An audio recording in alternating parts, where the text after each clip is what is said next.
Magandang araw po sa inyong lahat. Sana matapos niyo pong panoorin itong vlog kong ito ay sana makapag-subscribe kayo sa aking YouTube channel. Ano po?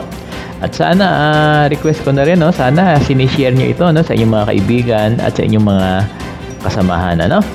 At sana request ko na rin pakihit na rin po yung notification bell para every time na nagkakaroon ako ng bagong vlog ay madali kayong manonotify. Pwede po ba yan?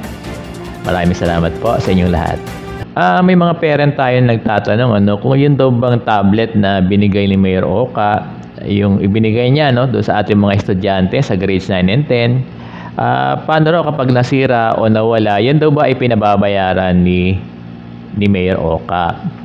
Alam nyo, dear parents, mga magulang ko, walang ganyang word, walang ganyang sinasabi ang ating Mayor Oka Malapitan na yan ay babayaran ng mga parent, na yan ay babayaran ng mga estudyante.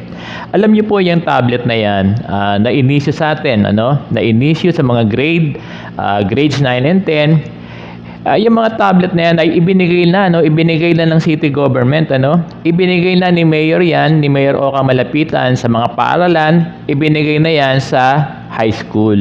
Kung ibinigay na ni Mayor yung mga tablets na yan sa paaralan para gamitin ng aming mga mag-aaral, ang paaralan na ang may pag-aari, ang paaralan na ang nagmamay-ari ng mga tablets na yan. Tama po ba? At ang paaralan na, ang magkakaroon ng full responsibility para sa mga tablets na galing kay Mayor. Kung ang paaralan ang may-ari, kung ang school ang may full responsibility na para doon sa mga tablets, therefore, ang paaralan na ang gagawa ng hakbang para mapag-ingatan yung mga tablets na yan. Tama po ba?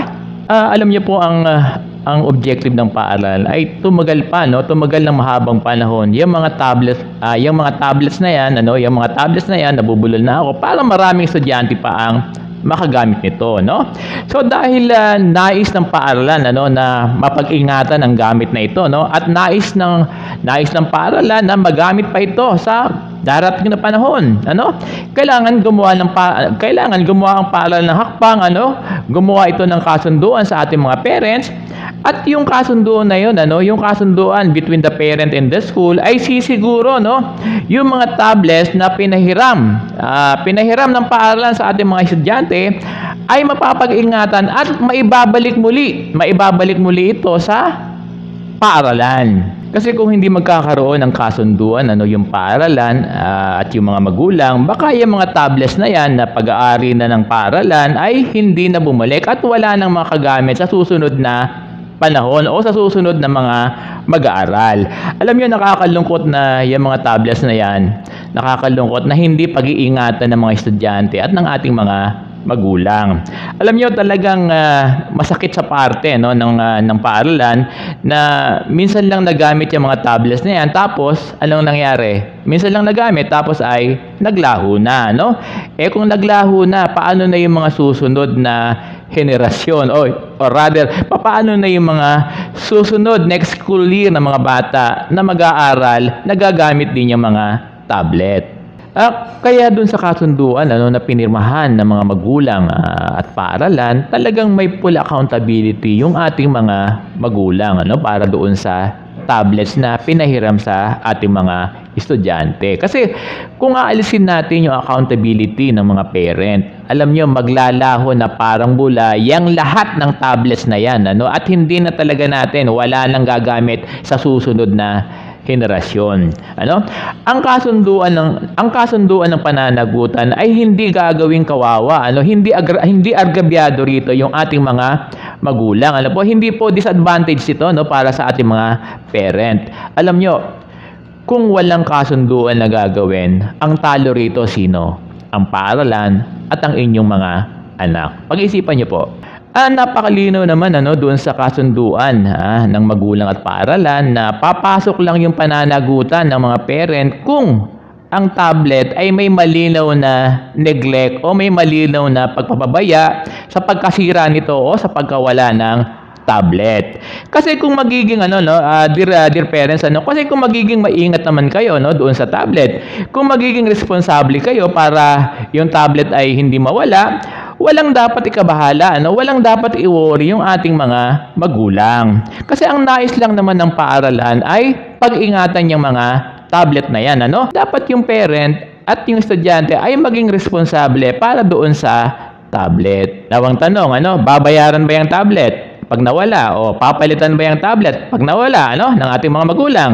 Ano ang sagot? So depende sa sitwasyon. Kung ang tablet ay nawala, ano? Dahil sa kapabayaan, ano, ng mga dapat mag-ingat nito sa tahanan, talaga po yung tablet ay dapat nyong bayaran kung meron kayong kapabayaan, ano?